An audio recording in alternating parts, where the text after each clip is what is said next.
Welcome back to the channel CAD Comrade. In today's video, we're going to learn about how to fix a scale in a viewport in AutoCAD. So basically, that is in layouts.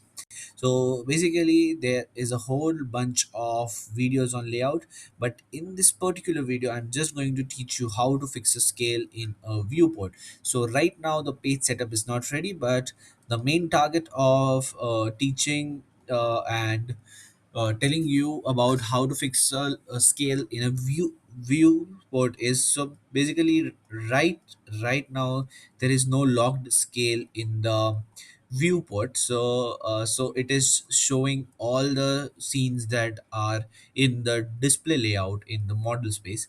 So basically do that you see the scale adjustment viewport right over here on the bottom right, where my mouse is hovering.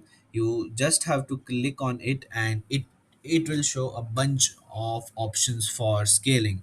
So you can also scale to fit, then one is to 2, 1 is to 20, 1 is to 50, 1 is to 100, and so on.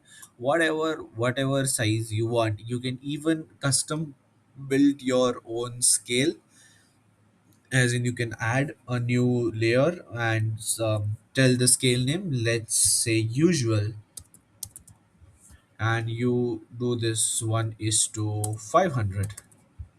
So just okay, that is, and just press okay, and your scale is saved.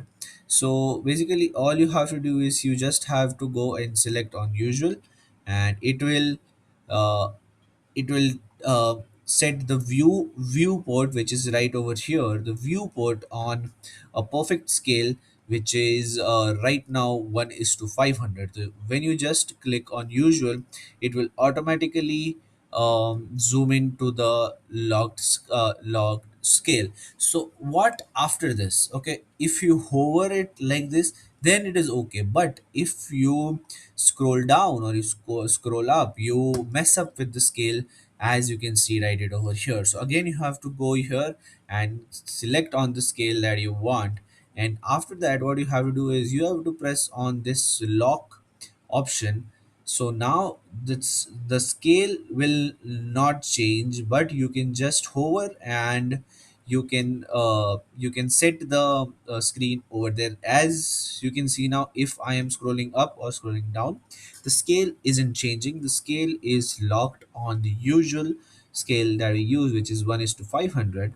So now if you change anything in this viewport, it it will not change a single thing. Just you can move your drawing, or you can move anything in the drawing, but not the scale. You can just hover it from here to there, and that's it. So that was it for the video. If you liked it, then share it with someone who may need it, and thank you.